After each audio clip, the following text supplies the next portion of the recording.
In this movie, I want to discuss something called variable width strokes, which means that you are able to control the width of a stroke at any given point along a path.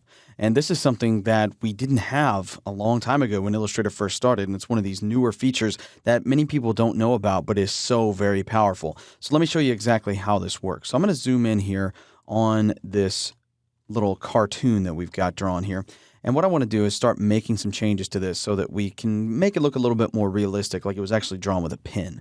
So I'm going to grab the width tool here, and you can get that by pressing Shift W on your keyboard. And I'm going to come out here and I'm just going to start making some changes to this. So let's zoom in, Command or Control plus, and let's focus here on the mouth. So basically what I want to do on the mouth is I want to just make the corners of the mouth kind of taper in a little bit. So let's kind of just click and drag on the ends, just like that. See how I'm able to control that width point right there?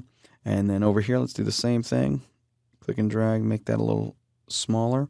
And then in the middle, let's open it up a little bit.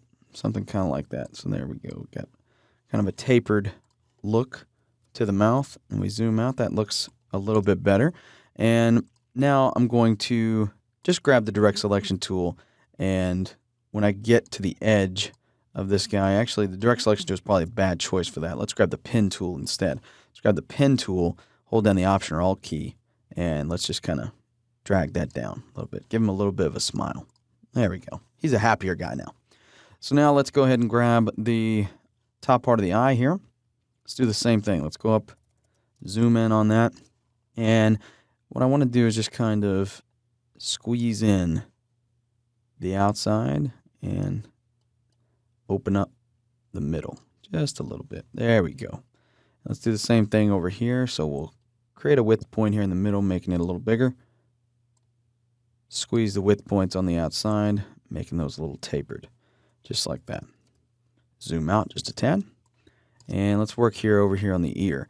Right here towards the bottom of the ear, I want this to kind of taper inward a little bit. So let's just kind of do that. I'll do the same thing over here on this part of the ear. And just kind of make it go in, something like that. Giving a little bit of variation in there. You don't have to be real extreme. Same thing on the face. Let's open it up a little bit. Here at the bottom, it's also going to open up the other side. And then let's come over here and kind of close in this piece over here. Let's do the same thing over here. Kind of close it in right around the ear. And if you get to a point where it makes a mistake like I did, just undo it with Command or Control Z. And then come in here and just kind of, there we go. Redo that. If you want to open it up on this side as well, you can open it back up. There we go. Makes it look a little bit more hand-drawn. That's kind of the look we're going for there. And on this side, a little too wide for me over here. My changes didn't stick, so let's just come back in here and shrink that down. There we go. Click away from it. There we go. So now you can kind of see what I'm able to do just with that little width tool right there. I'm able to create some pretty interesting looking stuff. So let's go up here to the hair now. Some final pieces. Let's grab the width tool here. We'll just kind of expand it out in this region.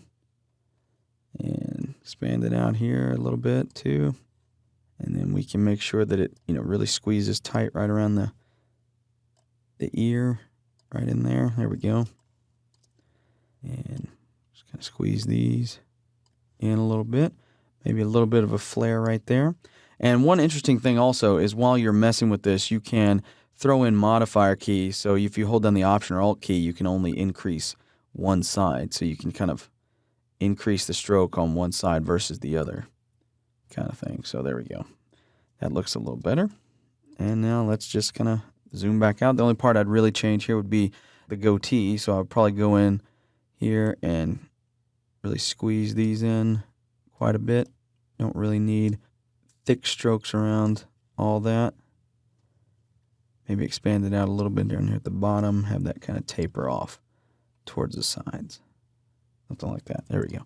So you're just adding depth and dimension and a little bit of a hand-drawn look to things. Variable width strokes are a great way to fully take control of your artwork. You can also make some pretty cool things with these. So let's create a new artboard. I'll show you what I'm talking about. Let's grab the artboard panel, create a new artboard over here. And here's what I'm going to do. I'm just going to grab the pencil tool. That's the only tool I'm going to use here. So I'm going to grab the pencil tool and I'm just going to draw out a kind of a curve like this. Okay, so just a curve like that. And then let's add some curved lines to it. So let's go here.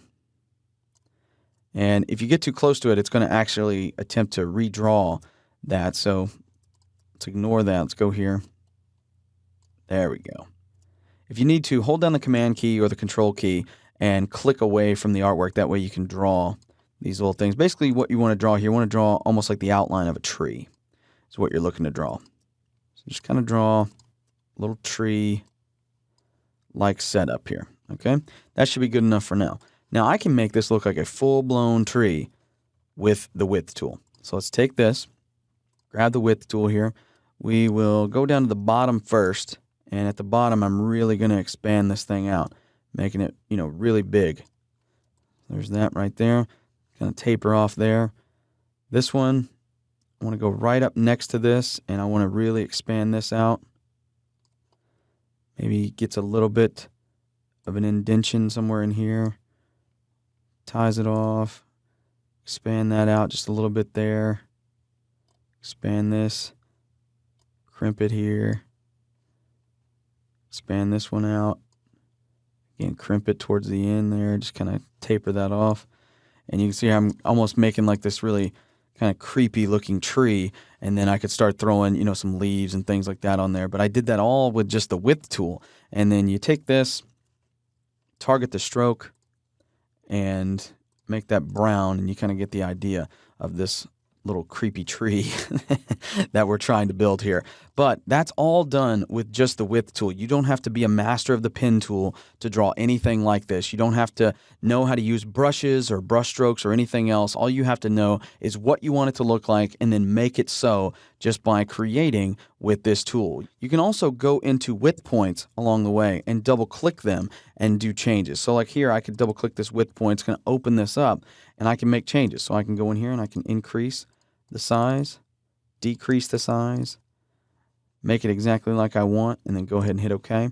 And everything is just fully customizable and controllable using that tool. So take some time and experiment with this thing and see what kind of things you can come up with. Use your imagination and think in terms of underlying shapes and not so much the end result. Remember, when we first started drawing this little tree or whatever this is going to be over here, it's just a series of lines, and then we use the width tool to really bring it to life. Over here, this was a very blocky illustration of a face, and we used it to kind of add some flair and finish to it. So it's a great way to take existing artwork or create new artwork and give it a really interesting finishing touch.